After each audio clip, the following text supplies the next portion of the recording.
Why Kodak told him that, though? Because his statement in his statement there. Damn, triple 3 years. See, you ain't going to court because you going to court. Every time you go to court, they're going to let us know you going to court. So I can't go to court for immigration if I got to open gun. What about the gun case? Bull. You can't go to court for immigration. Give you your time. Wack 100's been yelling snitch at everybody for years, loud and nonstop. But now, a leaked wiretap linked to 21 Savage just flipped the script. People are digging up Wack's 2005 federal gun case, and the streets are starting to wonder, has he been double-crossing this whole time? Picture this.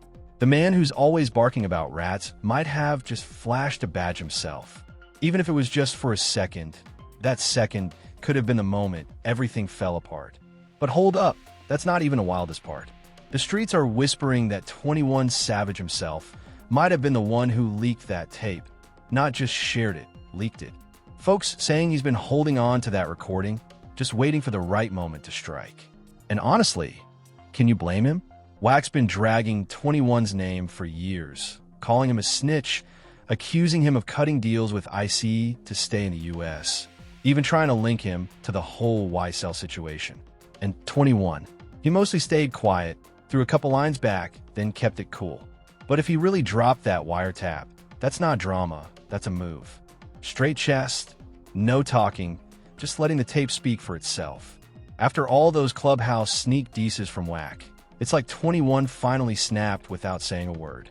Now, when you start piecing this all together, it kind of looks like Wack's been screaming snitch just to keep eyes off his own back. And this ain't even new. People been hinting at this for a while. A few months ago, reports said Big U got hit with RICO charges. But before he turned himself in, he hopped on video and called Wack 100 out, said he was working with the feds. That's a bold accusation. And now things are looking real suspicious. Here's where things started getting real shady. Before the RICO charges hit the news, before the arrests, before a single paper dropped, Wack already knew what was coming. He called up Big U's wife and sent a message like 911. You gotta leave now. Wait, what? That was before Big U even got touched by the feds. Wack's out here, sounding alarms like a first responder. But instead of helping, it felt like he was setting the stage. That don't sound like a warning. It smells like a setup. Like Wack knew the raid was about to hit and made sure to look like the hero after tipping them off. And get this, after Big U got booked, Wack hit the net acting wild, talking reckless, trying to flip the script and paint Big U as the snitch. Said he had a BlackBerry he was using to talk to the feds. But that move just made people more suspicious. Like, why is he always the first to know what's coming? How you always in the middle of the drama, but never the one getting caught up? That call to Big U's wife felt more like a man playing both sides, warning the very person he might have helped get lined up, standing close to the fire, but somehow never getting burned. That's when folks started seeing Wack in a whole different light. Not as some street gatekeeper, but maybe someone hiding behind the Watchdog Act. And all this mess, it goes way back to 2005, when Wack and his brother got pulled over in Texas. Nothing too crazy at first, just speeding. Cops ask the usual questions. Wack says they're headed to a funeral in Oklahoma. But when they refuse a car search, the cops bring an AK-9. That's when things popped off. The dog sniffed out a shotgun, a rifle, and a pistol, all loaded. Now, here's the part nobody can just brush off. Wack and his brother were already convicted felons. So, getting caught with loaded guns, that's automatic federal time. Ain't no walking away from that kind of heat. Cases like that shut down rap careers before they even take off. But somehow Wack made bail and cruised back to LA like it was nothing. Then silence. 2 whole years go by. No court dates, no trial, no noise. And out of nowhere, the whole case gets dismissed. But not because of missing evidence or a legal slip-up. Nope. The court stamped it as dropped in the interest of justice. Hold up. What? If you've ever seen how the system handles felons with guns, you know that phrase, don't just fall from the sky. That's not mercy. That's a trade. Somebody gave something up. Wack later tried to rewrite history. Claimed the search was illegal. So that's why the case got tossed. But that was a cover-up. The records were public, and not once did the court mention any illegal search. Just a clean-cut dismissal. No explanation, no mess. And the timing, that's what really sends chills through this story. Because just a couple years later, Sug Knight, Wack's old boss from the death row days, started catching major heat from the feds. According to The Hollywood Reporter, Sugg got hit with a gang injunction. His whole circle got torn apart. Wiretaps, raids, and names flying through paperwork. But Wack somehow untouched. No charges, no press, just smooth sailing like he was never even in the room. His name never showed up, not one time. Then came that wild kidnapping case, tied to Shaq. The one where the Main Street Crips got caught up. Inside the transcripts, there's this dude named Back making calls, leaving messages. And guess what? People been whispering for years that Back was really Wack 100. And I just want to say this to y'all. When they raided my houses and my property, they was asking about Wack. Wack Loose Cannon 600 and this internet stuff. All of y'all 5. All y'all who be send around the internet. All y'all who be promoting and listening to what they're saying. All of y'all giving these likes and hidden likes. All y'all supporting this. Now, jump to present day. Wack's all over the internet pointing fingers at everybody. Ganana BG Brick Baby 21, even Jay Diggs acting like he's the street's moral compass or something. But let's keep it real. That 2005 federal case, it just doesn't match the image he's out here selling. You don't beat a Fed gun charge as a felon with 3 illegal firearms in your trunk unless you're either the luckiest man on earth or you gave something up. And now that new video popped up, the one where a police ID flashes for a split second, it brought everything right back. Not just the badge, not just the drama, but that lingering question from nearly 20 years ago.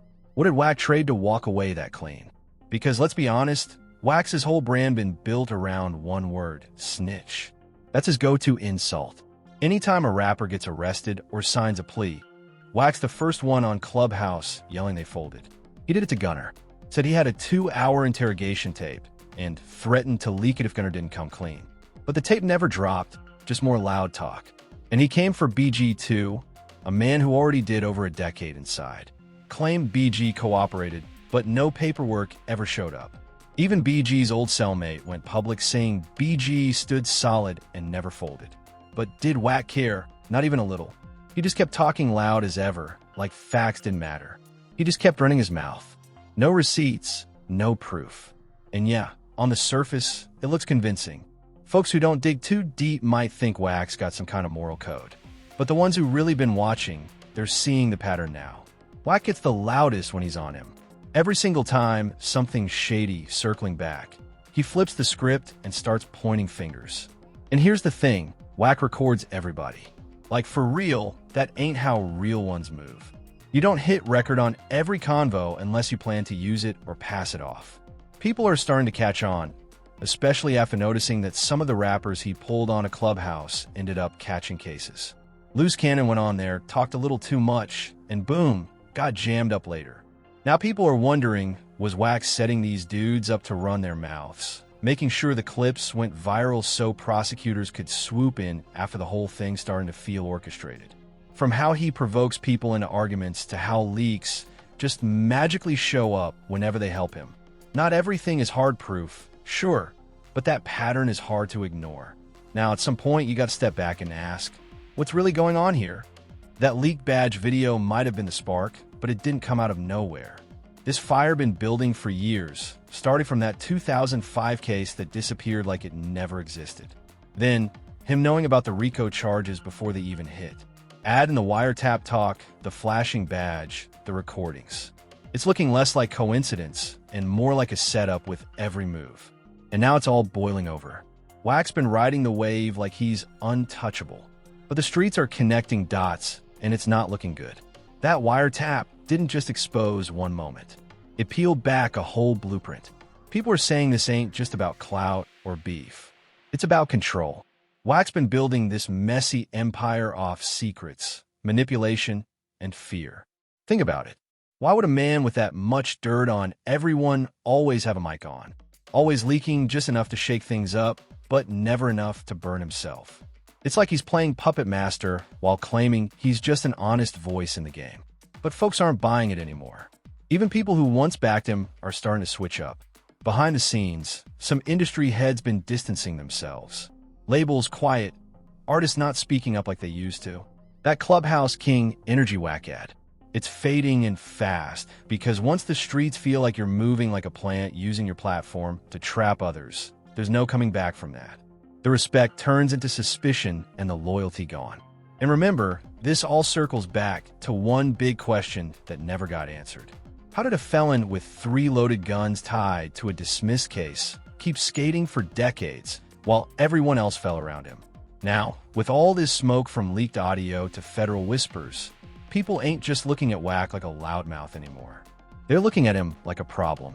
And if this next tape drops like some say it will, it might be game over for real. Now rumors are flying that there's another tape, and this one might hit way harder than the last. Word in the streets is that someone's sitting on footage that could finally expose how deep Wack's ties really go. Not just with rappers, but with people way above street level. We're talking government names, backdoor meetings, and sealed deals that were never supposed to see daylight. And what makes it worse, folks are saying Wack's been paying to keep certain clips from dropping, allegedly cutting quiet deals behind the scenes to make sure certain people stay silent and certain files stay buried. But you already know secrets don't stay hidden forever, especially not when you've spent years making enemies on every platform, from Clubhouse to podcast to the streets. Wack's been out here pressing everybody. But if this new tape drops, it could flip everything upside down. People already questioning how he moves. But this could be the final nail in that image he's worked so hard to sell. All that tough talk, all those he's a snitch claims. Suddenly, it might look like projection because, let's keep it a buck, if the streets really get a hold of something solid, like video proof of him moving foul, it's a wrap. There's only so many times you can talk your way out before the truth talks louder than you ever could. And once that tape hits the timeline, ain't no turning back. All those years of Wack dodging questions, spinning stories, calling people out, it could all come crashing down with one click of a play button. This ain't just messy, it's calculated. And the deeper people dive into the timeline, the clearer it gets. Wack might have been hiding in plain sight the whole time. Think about it. All these rappers he's accused of being snitches. No paperwork, no confirmed cooperation, just noise. But the one name that keeps circling back every time cases vanish, people get exposed, or the feds seem way too informed. Wack 100. That's what makes this different. This isn't just about trying to prove he's tied to the feds. It's about what that really means. If it's true, if Wack has been plugged in this whole time, feeding off chaos, pulling strings while calling himself real, then the whole story we've been sold about loyalty, street codes, and who really runs this culture might be a lie. People laugh about it online. But let's be real, it's not funny anymore. Not when lives, careers, even families are getting torn apart off what one man says behind a mic. And now that same man, the one who built his image by calling everybody else a snitch, is the one folks are really siding, asking the question that changes everything. What if he was wired from the jump? Because if that's the case, this whole game's been compromised for years. And the craziest part, Wack's still talking, still going live, still stirring the pot. And whatever he says next, that might be the final spark that sets the whole thing off. If you're watching this and you're shook like we are, hit that subscribe button, like this video, drop a comment, and share it with someone who needs to hear the real. Stay locked in, 'cause this story ain't done.